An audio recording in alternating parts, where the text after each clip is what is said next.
kodus, et täna siis tuletan mõningaid asju võib-olla meelde, mis on natukene meelest läinud või mis tundub vähetähtis, aga siiski tegelikult on üsna oluline.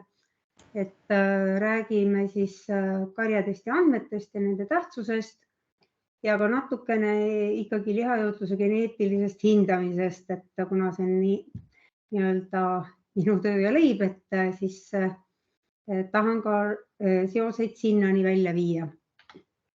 Et tänased teemad siis, et räägime ka sisestamisest, eks ju, ja et nende andmete tähtsusest aretuses ja ka karjavalikul, et seda karjavaliku teemat väga põhjalikult kahjuks ei olnud aega ette valmistada, aga sellest ei ole miskit, et eks saame seda ka edaspidi teha. Nagu teada teile kõigile, et see on teie töövahend possus, et kuidas siis valida välja neid sigu, kes testimisele lähevad ja millistele sigadele siis on vaja seda testitööplaani koostada, mida te hakkate kasutama sigade testimise ajal, kuhu saab hästi andmeid märkida, aga see ei pea olema kindlasti possust välja trükitud, vaid te võite ka neid paberkandjal ise registreerida.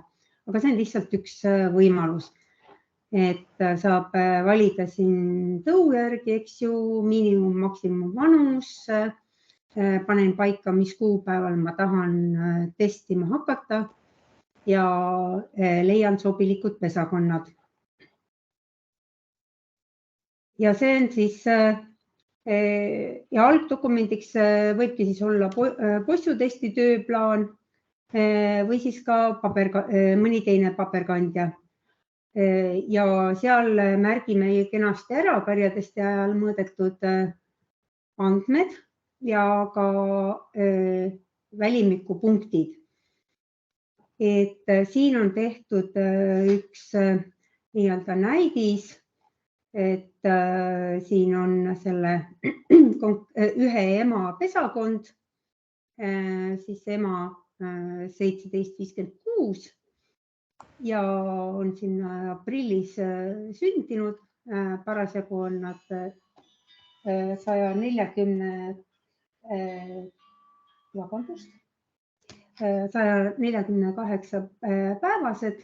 Isa on siin, eks ju, ja siin on individuaalnumbrid antud nendele sigadele, kes siis testitud said. Ja siin on testi andmed, mass, nisad, piigloki näitajad ja välimiku näitajad ja saab ka siis kirjutada kommentaare. Et kuidas täpselt testida, seda teile kindlasti õpetatakse veel siin konsulendi poolt praktiliselt, aga kuna te olete olnud ise ju aastaid abis selleks, et konsulent saaks testida, siis on teil üldiselt ka endal mingi ettekujutus sellest testimisprotsessist olemas. Et siin on joonisel näidatud ära need kohad, kust mõõta, aga Alol oli tehtud ka tore õppevideo selle testimise kohta, mida Anu siis ka jagas siin selle veebiseminari kutsel. Ja et kuidas see täpselt tehakse, see jääb teile mujal õppimiseks. Aga mina siis keskendun nendele andmetele, mis on meil testimisest juba saadud. Ja mida tuleb öelda, et alati ka siin tööplaani tuleb allkirjastada, et kes nende andmete eest vastutab ja need andmed, nagu teada, tuleb siis farmis ka säilitada 3 aastat, eks ju. Aga seda te kõik kenasti teate. Nüüd räägin natukene, mis on vajab alati nagu meelde tuletamist, on nisade hindamine, et kas nad on töötavad nisad, mitte töötavad nisad ja või on nad hoopiski nagu kärbunud nisad või on kraaternisad, et nende erinevuse tegemine on väga oluline, sest nad on ka aretuslikus mõttes erinevad tunnused, mida aretada, et on nii-öelda funktsioneerivad nisad ja mitte funktsioneerivad nisad. Et siin on näha, et need kraaternisadel on see nisakanal on lühem, kui on siis töötavatel nisadel ja mumifitseerunud või selles kärbunud nisal pole seda nagu üldse tunda. Aga kuidas seda nagu praktiliselt farmis hinnata, et see tuleb kogemuse käigus, aga nagu öeldud on, see on väga-väga oluline, et seda erinevust suudaks testija märgata ja ka kirja panna siis need nisad eraldi.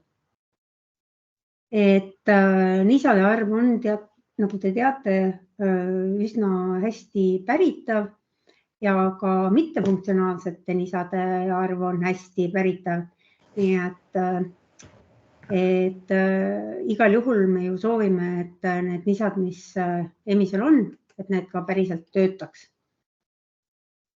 Ja kui me räägime nüüd välimiku hinnetest, kus on 1–5 punkti antavateks või tähendab punktideks on siis 1–5, et reeglina 1 on parem või tähendab 1 on kehvem kui 5 ja 3 on keskmine. Et sellega on üks väikene probleem või ühesõnaga tähelepanek, mida tuleb alati testijal meeles pidada, et see keskmine siga ehk siis milline siga peaks sellele 3-le nagu vastama, et siin me mõtleme siiski Eestis aretatavaid sigu üldiselt. Milline põhimõtteliselt on see 3 ja milline 2 ja 1, et seda saate lugeda siin kas siis aretusprogrammi lisast 9 sigade välimiku hindamise juhendist, et siin on ära toodud tunnuse iseloomustus ja antavad punktid, eks ju, iga tõu kohta. Reeglina need on üsna samad, et piisab, kui te ühe ilusti korralikult läbi loete. Või siis sigade jõudluskontrolli käsiraamat, et seal on samamoodi ala pealkiri siis karjatesti andmete registreerimine ja seal näete siis jooniseid, kirjeldusi, indeksite arvutamist, valemeid ja muud, mida teil ka nagu tegelikult on natukene vaja teada. Et kui me räägime karjatestist ja nende tulemustest. Ja seejuures on oluline, et kui te hakkate ise oma karjades hindama ja konsulent siis aeg-ajalt nii-öelda tuleb ja vaatab, kuidas te oma seda tööd teete, et just selle välimiku punktide hindamisel nii-öelda korrigeeriks, sest temal on parem pilt Eesti karjade üldisest olukorrast, et milline see iga just on see 3 nagu sinu karjas. Et näiteks siin sinkide puhul ongi, et 1 on siis väga lahjad singid ja 5 on nagu väga täidlased singid näiteks ühe tunnuse peal.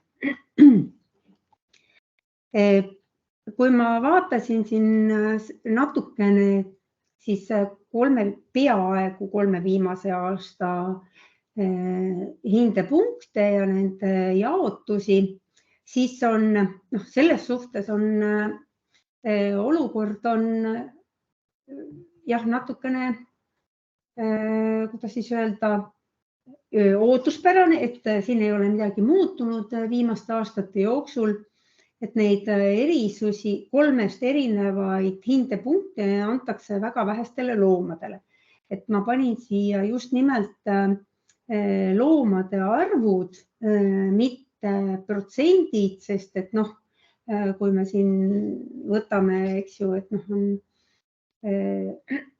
siin üle 13 000 ja siis võtame selle ühe, et noh, ma ei saa, et sealt ei tule nagu 1% ega ka 4 puhul ei tule 1%, et see nagu ei näita midagi. Aga noh, selles suhtes on siiski tore, et mingigi variatsioon on, et noh, näiteks siin tagajalgade sõrgatsi puhul ei ole täheldatud mitte mingisugust erinevust kõikide testitud sigade puhul.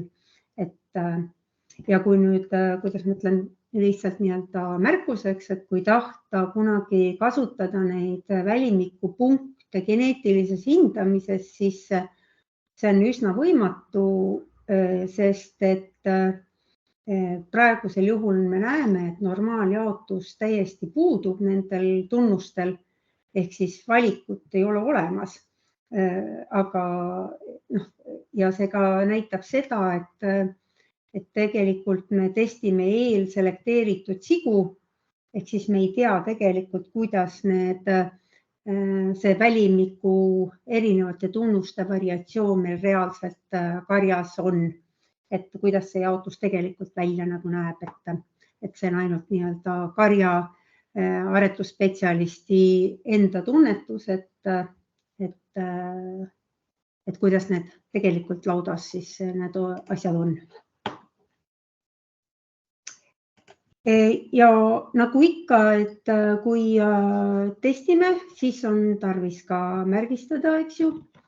Ja need, keda tahetakse põhikarja võtta, need kindlasti märgistame individuaalselt.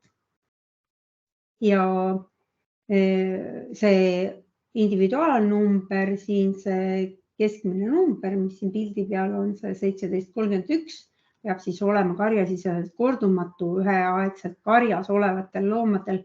Vastasel juhul tekib palju segadust ja seade ei ole enam tuvastatav ja te ise valite ka vale aastanumbriga sigu endal, näiteks possust, kellele hakkate hiljem siis mingid toodanguandmeid lisama, et selle vältimiseks siis tuleb kasutada erinevaid numbreid. Ja sellel seal on ka siin see nii-öelda põrsuna saadud nööp kirjas või nähtavalt. Ja kui need andmed on meil ilusti olemas seal tööplaanil või siis sellel paberil, siis te panete need ilusti kenasti sisse. Noh, reeglina seni tegi seda siis, et sa ju konsulent. Nüüd, kui te hakkate ise tegema, siis te peate ise panema. Mõningad panid ka ise farmis neid testiandmeid sisse, teinekord erandjuhtudel. Aga et neid saab panna siis sisse nii siis sündmuste aknas kui siis seaaknas lisada, et kenasti siis just testimisel antav see individuaalnumber läheb siia esimesena kirja ja siis emanumber, eks ju, et seda emapõrse järjekorra numbrit, mis on tätoveeritud, seda kasutati varem rohkem, seda eriti enam ei kasutata praegusel ajal. Aga mõningad, kes tahavad, saavad seda ka kasutada. Ja emise sugu on siis emis või kuld, siin rippmenüüst, eks ju, tuleb. Ja testimiskuupäev, testija. Nii, testija on atesteeritud testija. Kindlasti valid nimekirjast isik, kes päriselt testimise teostas. Ja kui sa selle isiku nime, kes siin testimise teostas, siit nimekirjast ei leia, siis tuleb võtta EPJ-ga ühendus, sellepärast, et see testi andmed peavad saama endale külge päriselt testinud inimese nime, sest et inimestel, kuidas ma ütlen, testimisandmetel on siiski teatud sarnasus ehk töömeetoditel ja asjadel, et ma pean saama selle arvesse võtta hindamise ajal. Et ärge palun registreerige andmeid teise inimese nime all või koodi all. Nii, siis eks ju massi paneme me täiskilodena, nisad, vasad parem. siis ongi kraaternisad, eks ju, mis on nii-öelda funktsioneerivad nisad, siis on mitte töötavad nisad, pekk 1-2 mõõde, lihase mõõde ja siis on välimiku näitajad siin 1-3 numbritega täidame selle ilusti ära ja sea kommentaarides saame panna siis sea hindamise või hindasest väljajätmise põhjuse kohta oma märke ja salvestame, eks ju. Siin on näide siis sisestatud testiandmete kohta. Siin on küll üks nii-öelda juba vana emis, aga siin oli just hea see, et siin selle konkreetse emise puhul see emis on testitud rohkem või raskemana kui 115 kilogrammi ja possu annab hoiatuse mass suur. Et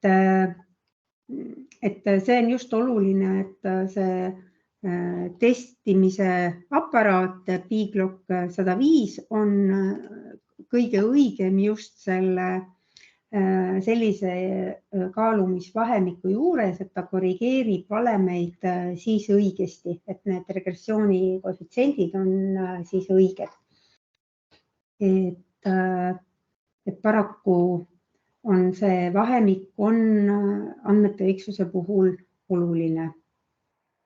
Ja programm arvutab meile ka korrigeeritud näitajad, eks ju, ja indeksid ja selle T-indeks on, nagu te teate, ma loodan, et see on karjasisene indeks, et see on ainult teie enda andmed, et see ei ole nagu aretusväärtus. Ja tailiha protsendil see arvutatakse ka siis valemiga, eks ju, ja need siis korrigeerimised 100 kilogrammile on ka valemite arvutuse tulemus. Ja kui vaatame siis, et kui palju nende peaaegu viimase 3 aasta jooksul on, kuidas need kaaluvahemikud siis on näha, et tegelikult väga palju sigu kaalutakse tunduvalt raskemana kui seda Biglock iseenesest soosiks, ehk siis need andmed võivad olla natukene mõjutatud. Aga kuna, kuidas ma ütlen, kõik on ühteviisi natukene valed, sellepärast, et suurem enamus andmeid on just raskematelt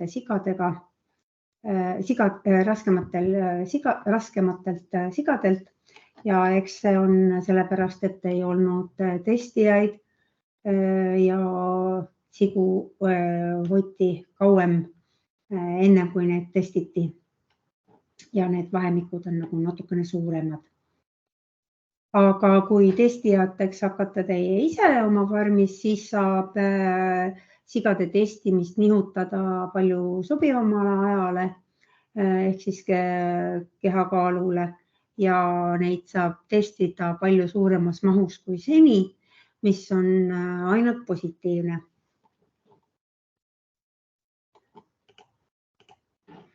Ja kuidas me saame siis märkida neid kraaternisasid ja anomaaliaid, kui testimised on juba tehtud, et tahaks põrsale märkida need siukesed kraaternisad ja anomaaliad.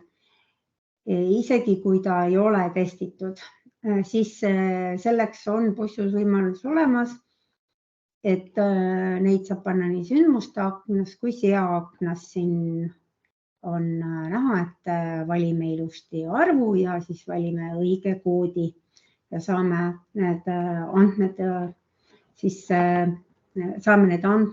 sisestada ja neid saab ka hiljem näha siis emaandmete või siis isaandmete juures. Et siin on siis anomaaliate kohta samasugune näide mul toodud ja kus siis me neid asju näeme, sest et ega siis sisestamine on tore küll, aga tahaks näha ju ka, eks ju. Et sea aknas näeme kenasti pesakonna andmeid, et siin oli see konkreetne ema, kellele ma panin siin selle ühe nii-öelda anomaalia hermafrodiidi ja see tuleb siin ülevaates, andmete ülevaates ja on kohe näed ilusti, et on nii-öelda, pani 2 tükki, on nii-öelda näitab kohe 2% oli hermafrodiite. Et ja sellel konkreetsel isal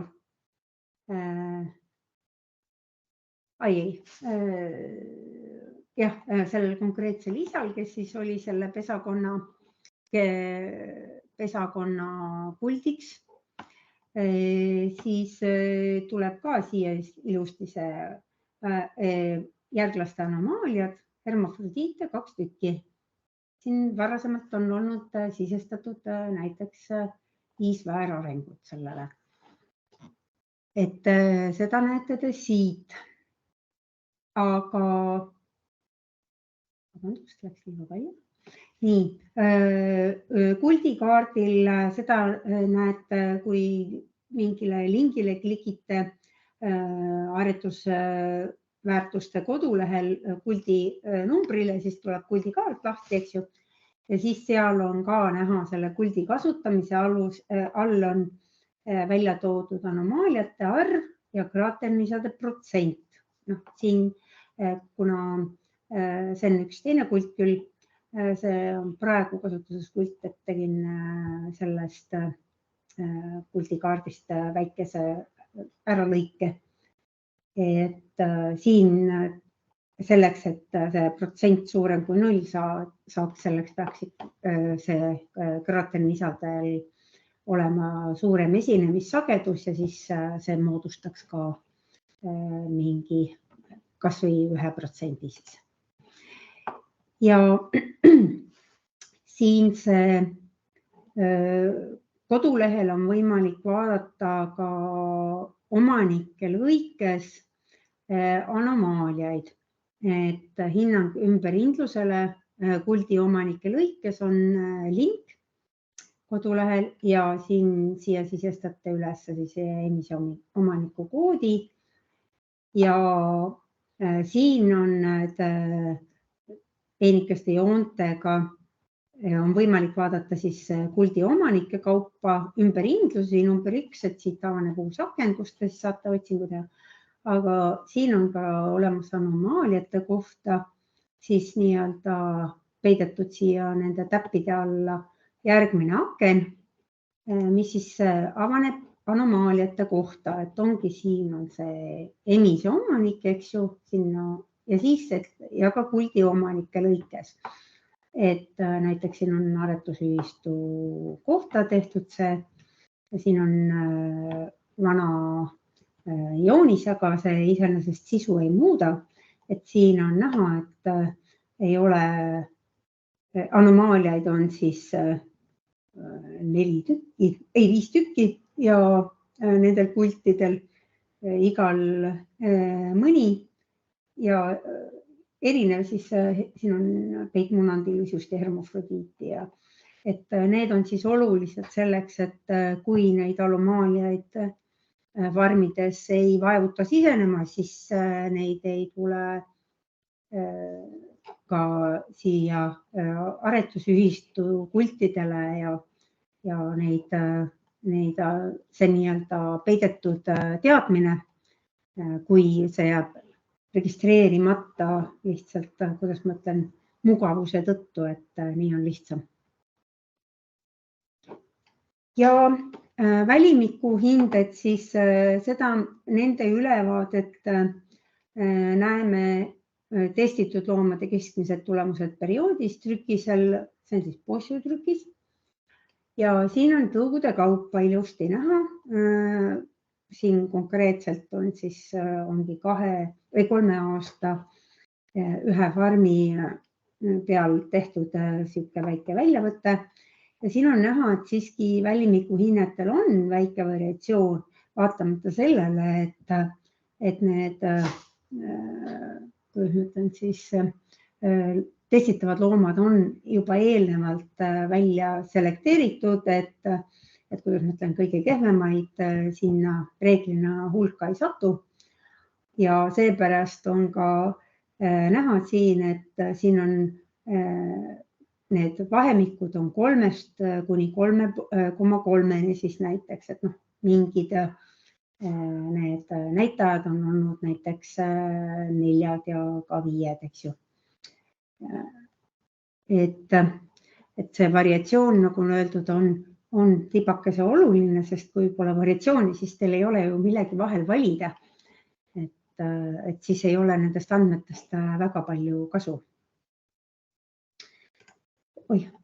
Siin on testitud sead karjavõtt-trükis, et neid trükiseid te kasutate ja saate kasutada siis just selektsiooni tegemiseks, valiku tegemiseks, kui karja tahate võtta loomi.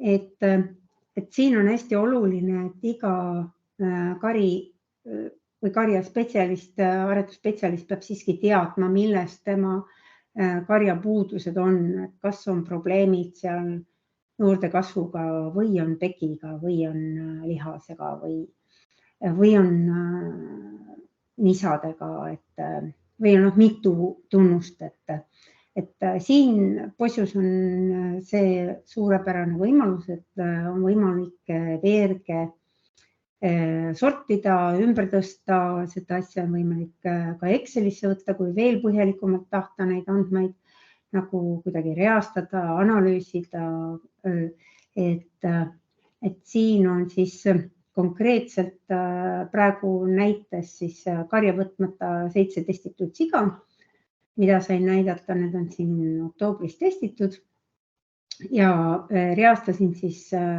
testimisvanuse järgi, siin küll erilist variatsiooni ei olnud ja ega nendest näitajatest ka nagu väga erilist variatsiooni välja ei paista. Jah, siin, eks ju, niisade arv, aga 7 + 7 on ka täiesti aktsepteeritav tegelikkuses, et siin väga palju varieeruvust ei ole, aga siin on just nii-öelda see, tahtsin näidata seda karja võtmata sigade trükist. Ja siin on siis kõik testitud loomad, et näha, et tegelikult on niiviisi, et alati ei ole selline olukord, et mida rohkem loomi sul on testitud, seda parem sul on teha valikut, ehk siis sul on võimalik valida. Paraku selle konkreetse juhtumi puhul nii karja võetud kui siis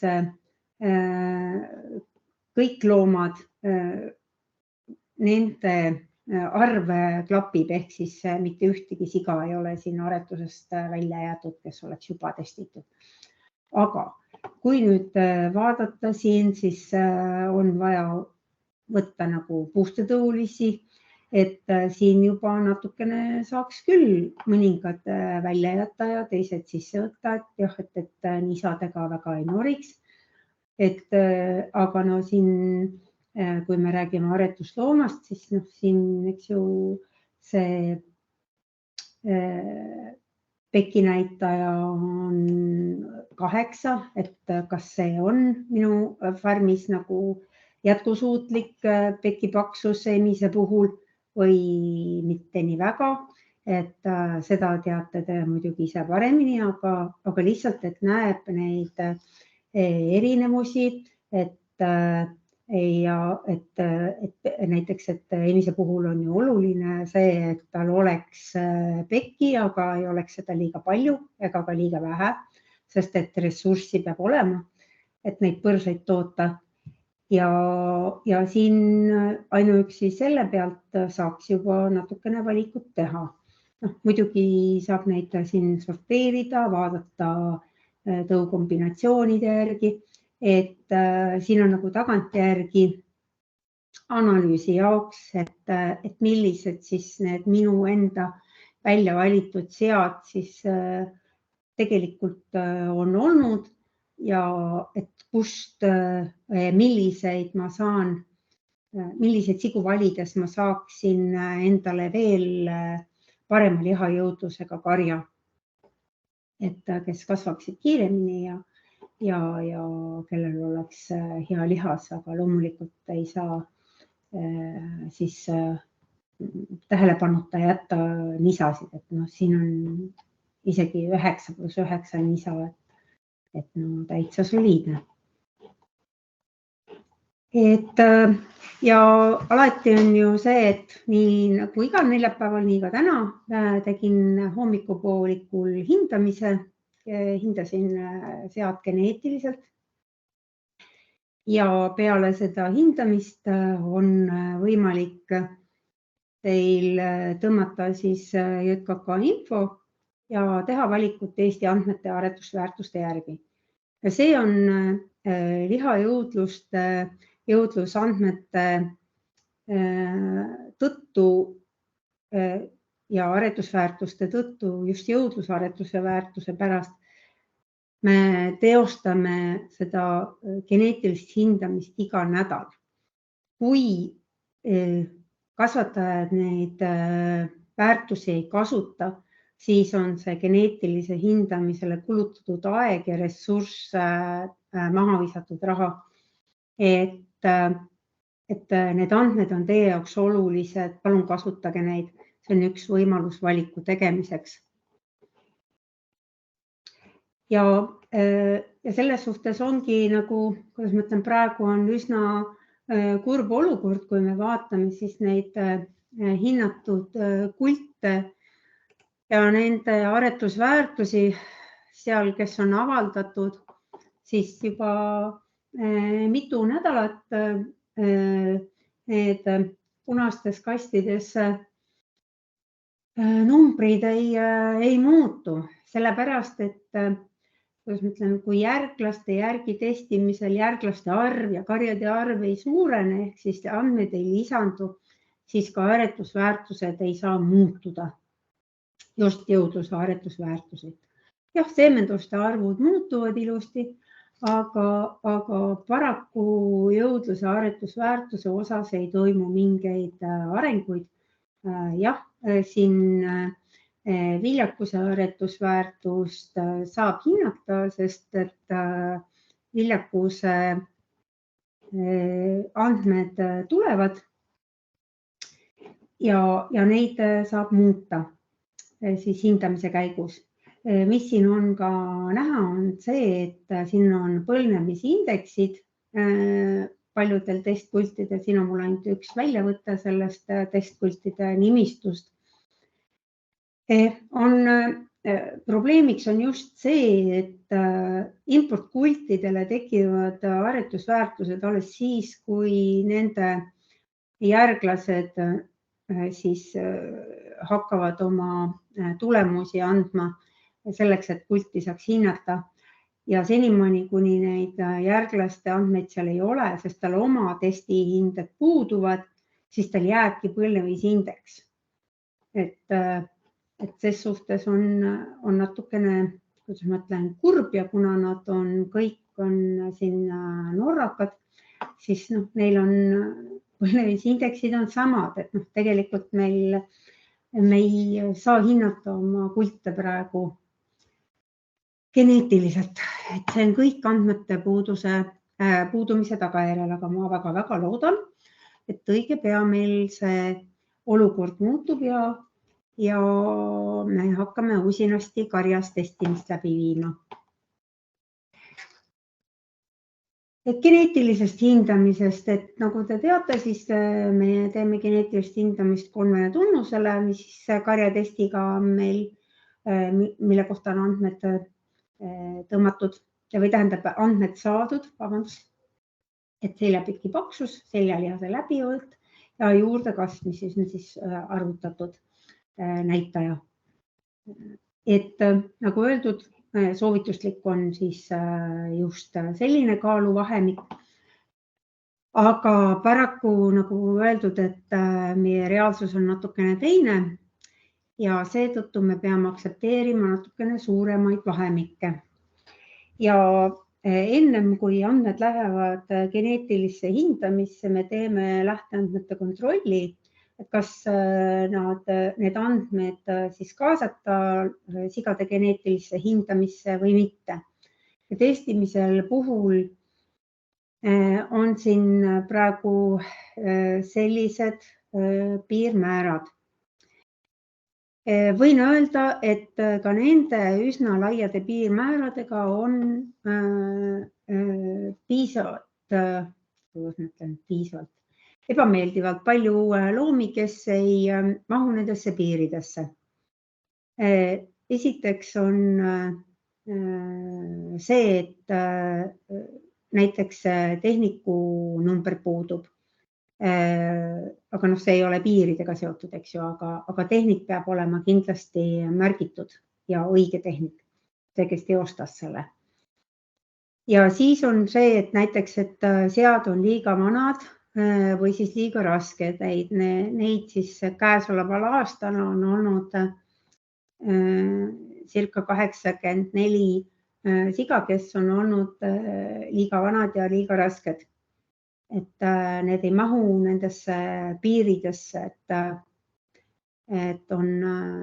ei sobi hindamiseks, et see 220 päeva on juba väga suur vahemik.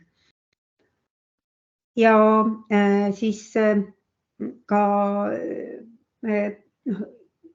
just küsimus tekkis siin, kui võtsin neid andmeid välja, et seljapiki paksus, et paljud juba hakkab tekkima ka selliseid sigu, et kellel on ainult 6 millimeetrit seljapiki paksus.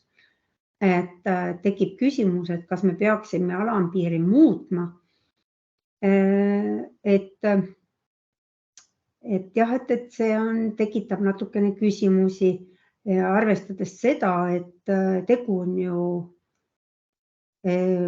enamus testitud sigu on siiski üsna vanana ja üsna raskena testitud, et nende seljapäkk on juba lausa nagu 6 millimeetrit.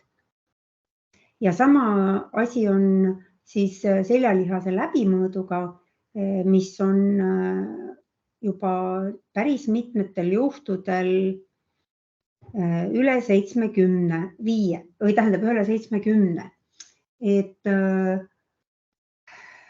Et eks ta on seotud ka selle vanuse kasvuga, aga et siin tekib ikkagi see küsimus, et me tahaksime võimalikult palju andmeid hindamisse saada. Et ma väga loodan, et kui me hakkame varem, kuidas ma ütlen, varasemalt sigu testima väiksemas kaalus, et siis lähevad ka andmed geneetilise hindamise mõttes õigemaks ja nende, kuidas ma ütlen, suhted loksuvad õigesti paika.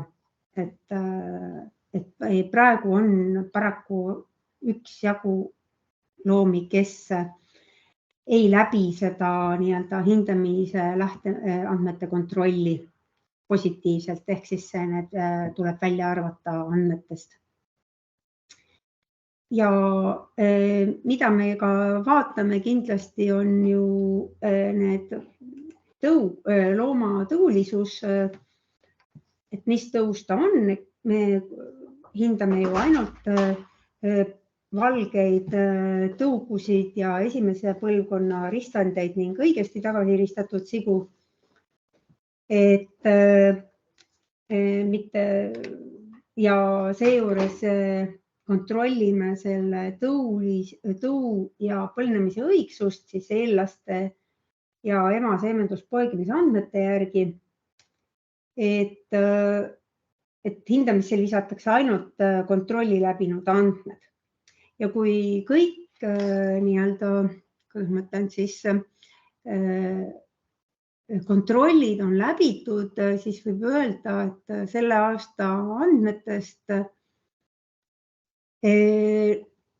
jääb kasutamata siiski üksjagu andmeid. Ehk siis aretusväärtuse on saanud testitud sigadest 82%. Et seda on üsna vähe, kahetsusväärselt vähe, aga kahjuks, kuidas ma ütlen, töötellija materjalist, et siin väga palju kompromissi teha kahjuks ei saa. Vastasel juhul lähevad aretusväärtused valeks. Ja milliseid efekte me siis võtame arvesse loomamudelis, ehk siis üritame nende efektide variatsiooni andmetes vähendada selle kaudu, et me selle ühise nimetaja kaudu ütleme, et sellel efektil on selline või teistsugune mõju siis andmetes variatsiooni tekitamisel. Ja nagu öeldud, üks efekt on karjatesti läbi viia. Et kui te olete sinna pannud suvalise testija või jätnud selle üldse testimata, kui on testi nimi registreerimata, siis need üldse ei jõuagi siiani. Aga kui on valesti märgitud, siis ta üritab nii-öelda hoopis elimineerida selle teise testija efekti, ehk siis ta tekitab hoopis teisele testijale variatsiooni ja seetõttu alati niisugused, kus ma ütlen, lihtsasti parandatavad või korrigeeritavad vead, välditavad vead, oleks õige öelda, lihtsasti välditavad vead tuleks siiski, neid peaks siiski vältima. Et see prognoos siis looma aretusväärtuse kohta ja tema geneetilise potentsiaali kohta oleks võimalikult täpne. Et selleks me seda tööd siin ju teemegi. Ja kui need osaaretusväärtused on ära arvutatud, ehk siis igale tunnusele on selle loomamudeliga järglaste ja eellaste külgsugulaste järgi need aretusväärtused kokku arvutatud parima lineaarse moonutusteta prognoosi mudeli kaudu või mudeli abil, siis me kaalume need, ehk siis ütleme, et selles jõudluse suhtelises aretusväärtuses kõige tähtsam on meie jaoks siis seljalihase läbimõõdu aretusväärtuse osa, ehk siis sellele anname 40% kaalu ja juurdekasvusele ka 40%, sest see on nagu hästi oluline, et see liha oleks ikkagi kliendile meeldiv ja me saaksime oma toodangut müüa ja 20% on siis seljapeki paksusel. Et siin on nad kombineeritud siis üheks näitajaks, nagu te teate, ja praegu ta on 100 põhine. Et miks ei kasutata nii palju osaaretusväärtusi? Jah, teatud juhtudel soovitan kasutada osaaretusväärtust, kui on konkreetselt ühe tunnusega meil väga suured probleemid. Näiteks liha läheb liiga pekiseks, siis tegelen seljapeki aretusväärtusega ja jälgin seda tunnust nagu erilise tähelepanuga. Kuid kui mul väga suuri probleeme ei ole, et siis sellisel juhul on väga mõistlik kasutada jõudlusaretusväärtust, sest seal on mitu tunnust kombineeritud ja me saame nii-öelda ühe numbriga kõik oma mured siis nagu korraga lahendatud, et me saame selle, et ei pea iga tunnust eraldi vaatama. Nagu öeldud, siis suhtelise aretusväärtuse puhul siin on see nagu siis 100 punktile taandatud see konkreetne väärtus ja siin on siis juurdekasvuga näiteks tegu et siin selle, et kuidas need standardhälbe 6 punkti siis jaguneksid, et mis tähendab see, kui on pluss 29,8 grammi, ja et see jõudluse aretusväärtus on 124. Et see tähendab seda ikkagi, et see on väga tugevalt parem kui keskmine on 100 ja alati aretusväärtuse puhul üle 100 väärtus on parem kui alla 100. Ka PEC-i puhul, mida on korduvalt küsitud. Ja üldaretusväärtus on veel lisaks number, mida saab kasutada. On siis viljakus on 60% kaaluga kaalutud sinna üldaretusväärtusse ja lihajõudlus siis 40%. Et kuna meil lihajõudlusega väga suuri probleeme reeglina ei ole ja viljakusega on natukene keerulisem, siis selle tõttu on siis aretusühistu nõukogu otsustanud, et meil peaksid sellised kaalud olema, et aretusprogrammis seatud eesmärke täita. Ja siis põlvnemisindeks, nagu te teate, ongi siis ainult vanemate keskmiste aretusväärtuste järgi või tähendab aretusväärtuste keskmine ja need on loomadel, keda pole ise testitud või siis on testitud, aga andmed ei sobi hindamiseks. Ehk siis me ei saa usaldada, et see arvutatav aretusväärtus oleks nende andmete juures õige, ehk siis nii-öelda väljapoole testipiiridest jäävad väärtused suudaksid või annaksid õiged aretusväärtused. Ja siin on siis näha testkultide suhteliste arvutusväärtuse nimekirjad, eks ju, me näeme siin praegu seda üsna rööstitud pilti, et meil on siin ainult põlvnemisindeksid järjest rivis. Ja kes on siis testkult, kes on hinnatud kult, eks ju, testkult on, kui sul ei ole vähemalt 2 erinevas karjas 20 järglast, ja hinnatud siis, kui on. Et seda te teate. Et kui vaadata siin natukene aretusprogrammides ette seatud eesmärke, siis siin me näeme, et TEMISel miinimum on 7. Et ma enne just nagu küsisin, et mida te arvate, et kui seda miinimum peaks natukene allapoole laskma, sest on tekkinud üksjagu neid 6 millimeetri paksuseid seljapeki paksusi, et kas see oleks ikkagi õige või mitte. Siis praegu lähtudes aretusprogrammist ma saan öelda, et me ei tohiks seda teha, aga seda võiks siiski mõtiskleda. Ja siin seljalihase läbimõõdul ülemine piir, eks ju, puudub, aga see on üldiselt hindamises on see piir sellepärast, et vältida esiteks sisestusvigu ja teiseks ongi see, et kui on tegu väga nii-öelda vanade loomadega, et kas siis need näitajad on ikkagi õiged. Ja siin massiiibega meil probleemi ei ole, seal meil ei ole midagi ees. Et jah, siin on siis riistanditel on lubatud rohkem seljapekki, eks ju. Aga paraku on niiviisi, et selle kõige madalama tünnilaua järgi käib see hindamise puhul. Neid numbreid olete te ka siin juba näinud.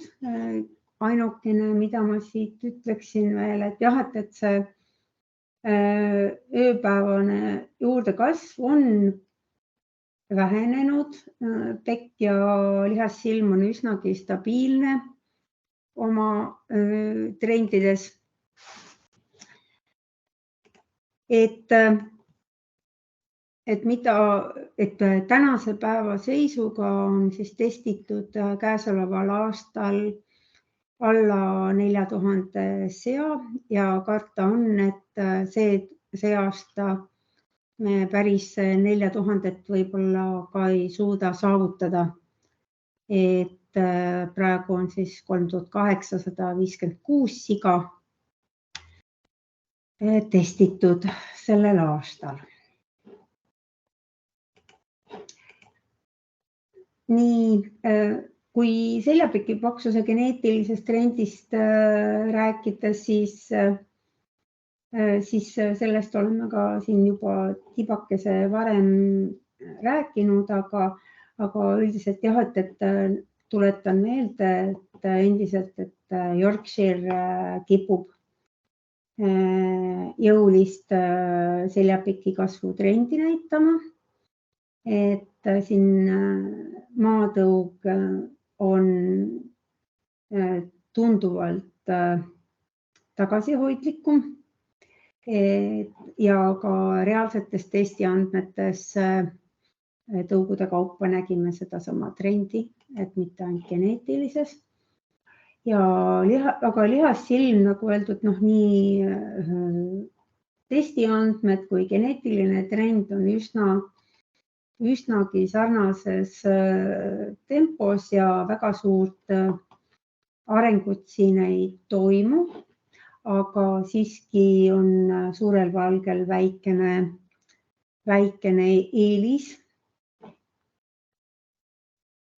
Juurdekasvu puhul on taas eristub suur valge, siis siin just viimase sünniaastaga, et siis 2022 hindamisel, aga need natukene muutuvad, kui nii-öelda sellel praegu teha see graafik, siis ta on tibakese juba läinud lamedamaks, et kui vaadata siin siiski eelmise aasta 2021 näitajaid, siis on näha seda, et maatõug siin on juurdekasvus tagasihoidlikum ja suur valge on palju jõudsamalt läheb edasi. Aga meil on üks tunnus veel, mida me kasutame geneetilise hindas, küll mitte jõudluse geneetilises hindamises, aga viljakuse geneetilises hindamises on meil ühe tunnusena töötavate nisade arv kokku, ehk siis vasaku ja parema nisa arvu summa ja me kasutame seda. Ma võtsin selle geneetilised trendid välja sünniaastate kaupa, siis me näeme siin seda, et maatõug, kes siin oli pikki aastaid viljaka, endiselt on maatõul ka nisade osas siin alates 2016 kuni 2022 sünniaastat, et nii-öelda geneetiline potentsiaal anda palju rohkem funktsioneerivaid nisasid oma järglastele kui siis suurel valgel, aga suurel valgel olid jällegi lihaomadused palju paremad. Ja ka kui mäletame siin, siis kui aasta alguses tegin tulemuste kokkuvõtted, siis seal oli see, et elusalt sündinud põrsaste arv pesakonnas oli suurel valgel huvitaval kombel palju suurem, kui siis oli maatõul. Aga samas jällegi nisasid tundub, et maatõug pärandab palju paremini ja suuremas arvus oma järglastele kui suured valged.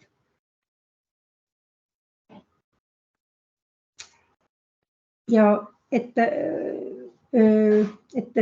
nisade, just funktsioneerivate nisade arvu registreerimine on hästi oluline.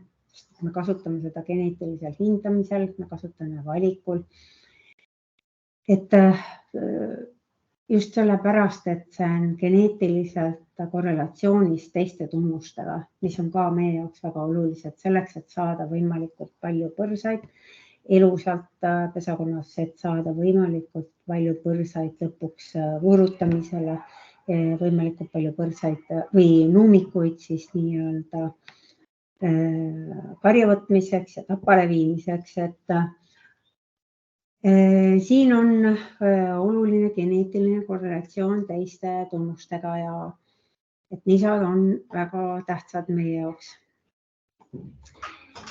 Ja kui me vaatame siin, siis et jah, et just see mõjutab enam nii surnud sündinud põrsaid pesakonnas kui ka hukkunud imikpõrsaid pesakonnas.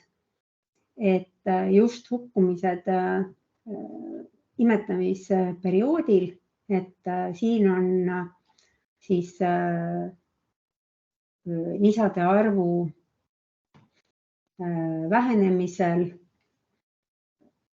on negatiivne efekt, et mida suurem nisade arv, siis seda vähem hukkunud imikpõrsaid, seda rohkem elusalt sünde ja vähem siis surnud sünde. Poegimisvahemik ka paraku natuke pikeneb. Ja päritavus on siis 27,7%, mis on väga kõrge päritavus. Üldiselt välimiku või tähendab siis jah, et nii-öelda välimiku tunnustel, füüsilistel tunnustel on väga hea päritavus. Et andmete õigsus, no töötellija materjalist ütlen mina ikka alati, et andmete õigsus mõjutab otseselt tehtavate järelduste kvaliteeti. Et kui materjal ei ole kvaliteetne, siis ei tule ka kvaliteetseid järeldusi ega otsuseid. Ja mõõda ja hinda metoodikat järgides, ehk siis õigesti. Vajadusel täienda palun oma teadmisi. Et kui ikkagi tunned, et on vaja küsida, siis küsi kelleltki, et küsija suu pihta ei lööda. Ja registreeri tegelikke andmeid. Sest et nii-öelda võltsitud andmed ei anna lõppkokkuvõttes mitte midagi sulle ei karjasiseselt ka Eesti siseselt mitte mingit informatsiooni. See on illusioon, mida te sealt saate lõpuks. Ja kontrolli oma andmete õigsust ning registreeri kõik andmed, et mitte ainult sobivad andmed. Ja tehke koostööd konsulendiga, ma ei saa öelda hetkel täpselt kellega, aga kindlasti on keegi, kes on pädev testimise osas, andmete registreerimise osas, kellelt siis aretusühistust nõu küsida. Ja ole kena, päranda ebaloogilised andmed ja vigased andmed, sest et need mõjutavad üldpilti. Tee peale andmete sisestamist ja peale hindamist andmevahetust. Ehk siis vaheta andmeid, see muudab üldist tulemust, annab sulle uuema informatsiooni, mille alusel sigade karjavalikut teha. Ja soovime siis teile ilusaid noitsusid ja mina tänan kuulamast. Keegi siin midagi küsida ei julgenud või ei saanud. et nüüd ma hea meelega kuulen kommentaare, et kuigi jah, et nagu öeldud, olete te ise selles valdkonnas aastaid töötanud ja teate paljusid asju paremini kui mina ise. Aga sellegipoolest, et olen avatud küsimustele. Aitäh, Liia, et väga hea ülevaade ja väga asjalikud kommentaarid. Nii, mikrofonid palun avada ja palun küsida. Et kindlasti on segadust võib-olla palju, aga ma arvangi, et tänane meeskond või naiskond, kes meil siin kõik koos oleme, ongi meie tulevane, nagu öeldakse, selline raudvara. Et kui nagu Liia ütleski, et olete kõik väga tugevad spetsialistid omaenda farmidest, aga nüüd lihtsalt selline samm edasi ja mis meil kindlasti täna plaanis on aeg-ajalt neid andmeid vaadata, rääkida koos muredest, rääkida koos asjadest, mis farmis nagu küsimusi valmistab. Aga kas on praegu küsimusi?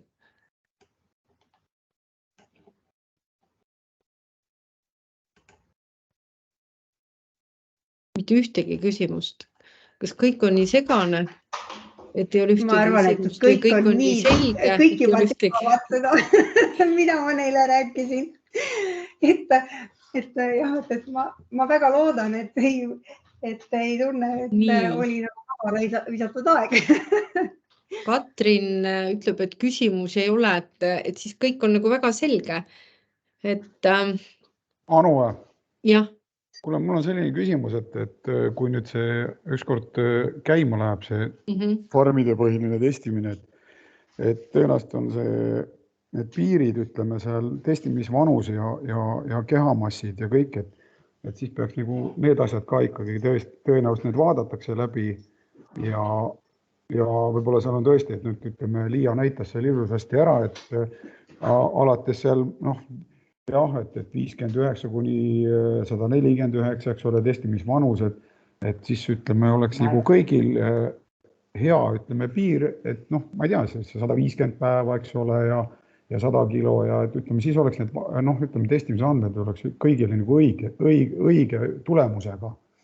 Et ma just mõtlesin seda, et kas need, ütleme, ka veel muutuvad siin või jäävad need ikkagi nagu algselt, nagu nad meil siin praegu sellel slaidil me näeme, et mina nagu omast kogemusest ütleks, et see 120 päeva, et see natukene varavõitu, aga kuidas keegi, et võib-olla mõnel on kogemused head, et annab tõesti mingi väga informatsiooni.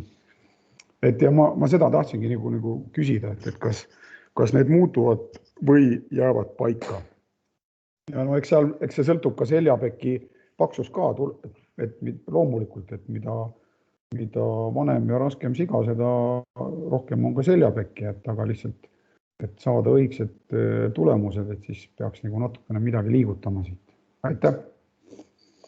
Aitäh, Varpo! Ma arvan, et me ikkagi proovime nüüd jääda sinna testimise massi ja ütleme sinna soovituslikute tegevustele, et kui ma tõesti kuulsin, et on loomad üle kasvanud, aga mul oli üks endal tekkis selline küsimus, et need testitud järglast, et kes, ütleme, kas seda pidi panema farmid, kui sa lähed tagasi, et etsakultide hindamine, testitud järglaste arv, et kas seda pidid märkima farmid või konsulendid?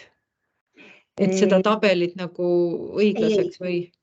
Ei, see tuleb, see näitab nende järglaste arv, kes on võetud arvesse, kelle testimise andmed on võetud arvesse selle konkreetse kuldi hindamisel. Et näiteks nagu siin sellel Frisk, eks ju see Landras siin, temal on 118 järglase testimise andmed läinud hindamisse ja need 118 järglast on pärit siis 12 erinevast karjast. Et see on hindamisse läinud, mitte testimisse ja seda ei saa nagu, seda ei märgita, vaid see tulebki nagu hindamises loendan kokku, kui paljude järglaste pealt see aretusväärtus on nagu siis arvutatud. Et seda nagu saavad kasvatajad ainult testimiste arvu suurendamisega muuta, et see tekib iseenesest, kui siin näiteks sünnib veel selle Landrasi kuldile järglasi ja need ilusti kenasti farmis testitakse, need andmed on sobivad, ei ole väga vana ja ühesõnaga, et need piirid ei lähe üle, siis need andmed loetakse sinna sisse hindamisel ja siis ma ütlen, et tuli näiteks 2 järglast juurde, on siin juba 120 järglast hindamises. Et niiviisi muutuvad need konkreetsed andmed. Mina olen jutumärkides kõige targem praegu selles asjas, aga ma vähemalt julgen küsida, et ega julgustan ka kõiki küsima, et kui ei tea, siis küsimine ongi selleks, et targemaks saada. Aga kas see tähendab seda, et kuna nad ei olnud parameetrites, siis nad ei kvalifitseerunud? Tähendab, praegu on lihtsalt probleem selles, et kuna testimisjärglasi ei ole testitud, et sellepärast need numbrid ei saa muutuda, sest et järglaste testimisandmeid ei ole lisandunud. Mis perioodil? No see ongi nüüd viimasel ajal ei ole tulnud juba paar nädalat on need andmed siin nii-öelda üsna paar nädalat on tõesti praegu, nagu ütleme, aga ju enne seda ju asi toimis, eks? Ja, muidugi. Ei, see on hetke olukord. See on lihtsalt väga kujundlikult, et mismoodi see hindamise ja aretusväärtuste tekkimise nagu süsteem toimib, et kuidas see loogika toimib, et selleks, et need kuldid saaksid aretusväärtuse ja nad saaksid hinnatud kuldideks, selleks on vaja rohkem testida. Et see on nagu selles suhtes puust ja punaseks hetkel mul võimalik näidata. Tavaliselt seda ei ole võimalik näidatagi üldse. Okei, no ühesõnaga leidsime midagi positiivselt, et kui midagi ei tee, siis ongi punane ja juhtubki nii, et see juba näitabki seda, et see on see 2 nädala tegemata töö põhimõtteliselt, eks? Ei, no see näitab lihtsalt, et andmed ei ole lisandunud ja järelikult number ei muutu. Ja, selge. Nii, Aina küsib, et kes on aretusühistu, kellega saab ühendust võtta? Tõde on selles, et hetkel ei ole kedagi, sellepärast, et meil on 2 kandidaati nagu esitanud, aga üks kandidaat, ma kindlasti arvan, et ta ei sobi, oli inimene, kellel ei olnud autojuhi luba ja teise inimesega on meil läbirääkimised hetkel pooleli, sellepärast, et ta ei ole ka varem aretustegevusega tegelenud, et selles mõttes, et olukord on seakasvatussektoris päris keeruline. Aga hea uudis on selles, et ma ei tea, Ala võib-olla aitab mul kommenteerida, et meil on täna magistriõppes 2 neiut, kes on huvitatud seakasvatusest ja et võib-olla meil on täna lihtsalt see aeg, kus me peame uuesti kasvatama hakkama endale noori spetsialiste ja kui noored meie tegevustest huvi tunnevad, siis olema nendele toeks ja innustama neid, sest mina usun küll sellesse, et Eesti seakasvatus ei kao kuskile, aga see on väga-väga oluline, et me ise neid noori ka toetame ja oleme nende murede ja nende jaoks nagu väga-väga olemas. Et Aina hetkel jään sulle vastuse võlgu. Et kas on küsimusi?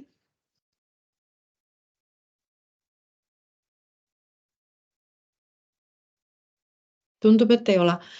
Et me saadame Liiaga, Liia saadab mulle ettekande, et ma ka proovisin lindistada, vaatame, kuidas see õnnestub üles laadida, aga ettekande saan ka teile kõigile saata.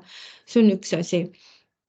Et suur tänu Liia sulle, et sellest on kindlasti väga-väga suur abi, aga mul väike küsimus on, kaugel meil see Bossu 4 on? Oskad sa öelda, et mis see prognoos meil on? See on selline ajalooline küsimus. Prognoos on alati positiivne selles suhtes, et kuna arendatakse, siis on ilmselge, et tööd ju iga päev tehakse ja et ühel päeval ta valmis saab, aga kuupäeva mina paraku kindlasti ei anna, ka perioodi mitte. Aga jah, et kuna seda me ilusti testime ja et on palju asju saanud juba nii-öelda üsna paika, et siis lootust on. Aga õnneks ei toimu see nüüd kohe aasta alguses selles suhtes, et me saame oma andmed kõik ilusti sisse ja saame kokkuvõtted tehtud, ja on ka nii-öelda farmi inimestel rahu majas, et see aasta lõpp ja aasta algus on kõigil väga-väga keeruline.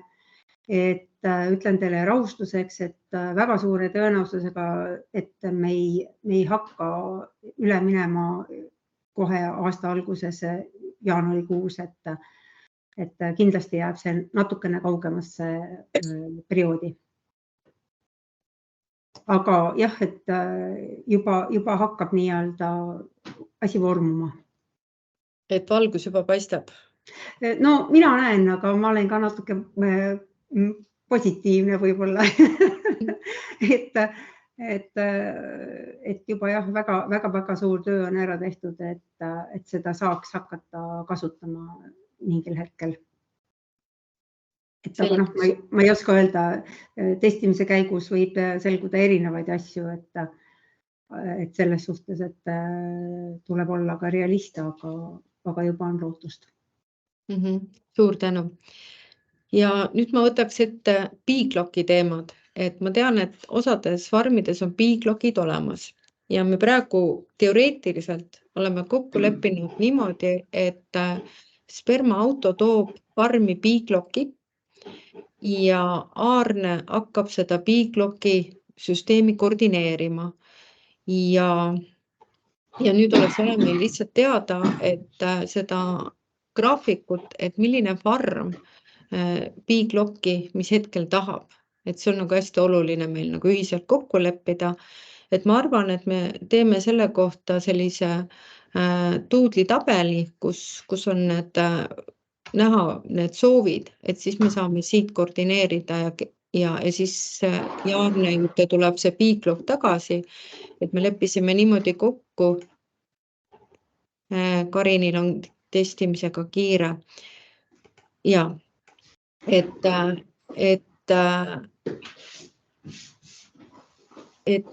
me seemendusjaamas piiklokke ei hoia, et just, et kuna liiguvad farmide vahel, turvariski ja bioturvalisuse mõttes, siis Aarne koordineerib. Aga Aarne Jaagumäele tuleb siis pühapäeval siis saata. Karin, kas sa saad rääkida ka, et võib-olla on lihtsam? Et kas pühapäeval? Nii, Anu. Meil on jah sellega selline kibekiire, et kui esmaspäeval saab, et siis on nagu hästi, et siis me planeerime järgmisse nädalasse selle testimise. Aga kui tagasi oleks siis samamoodi spermatellimusega või kuidas? Ja, just samamoodi spermatellimisega tagasi. Et me proovime seda logistikat niimoodi korraldada ja siis vaatame, kuidas see õnnestub. Et nagu ma ütlesin, et siin me peame tõesti nagu üks mees tegutsema ja toimetama.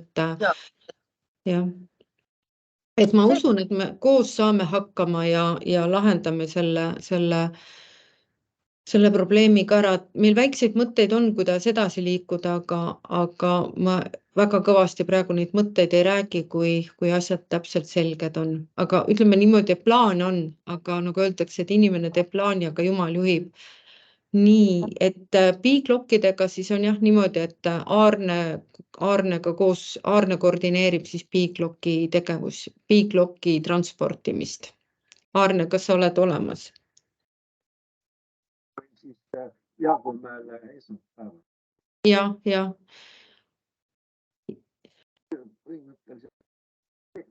Natuke halvasti kuuleme sind, aga me saame homme rääkida, Aarne, et selles suhtes on hästi, et homme saame Liia juures nagu nii kokku. Sinditseerib ära siin. Ja. Siis on selline mõte ka, et ka vormis, kui hakkate välja saatma, siis desinitseerige ära. Tähendab. On kuulda, jah? Saime aru küll, mis sa ütlesid, et kui farmist välja tuleb, siis kui ära töö tehtud on, siis tehakse piiklokk puhtaks. Siis uudiseks või infoks teile, ma saadan teile kõigil, kes registreerisid ka meili peale, saadan, et 14. november on seakasvatajate sügisseminar ja 15 on lihafoorum, et ma saadan selle info ka, et on võimalus ka ööbida, kes tahab lihafoorumil jääda, aga kes ei saa, siis saab te ise nagu otsuseid teha. Ja kolmas väga oluline teema on see, et selleks, et me neid koolitusi kõike korraldada saab, siis on ka koolitustega ette planeerimine. Et PIP-i rahastuses on, nad ootavad meie käest, milliseid seminare, podcaste, infopäevi, konverentse me soovime aastal 2024 korraldada, et siis on see väga oluline. Siis ma tahtsingi just, Liia, sinu käest küsida, et kas sinna seminaride korraldamisse saaks ka possu koolitamise, nagu ütleme, sisse panna või kuidas teil on EPJ-is ja kuidas teil see EPJ-iga see koolituste programm on? No reeglina jah, on erinevate seminaride jaoks, koolituste jaoks sealt raha küsitud. Ja siin oli plaanis meil varasemalt ka possukoolitused sama skeemi järgi rahastada. Aga hetkel sellest meil majas veel juttu ei ole olnud nendest koolitustest, aga ma arvan, et ega siin ei ole see aasta midagi teistmoodi kui eelnevad. Jah, et me oleme nende asjade jaoks küsinud raha. Hanna eile kirjutas, et oodatakse plaane, et see on väga värske info.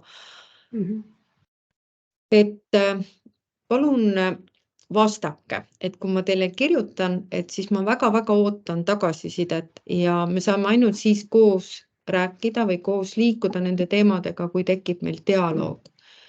Et see on nagu väga-väga oluline. Kas kellelgi on, ma julgustan teid küsima küll, et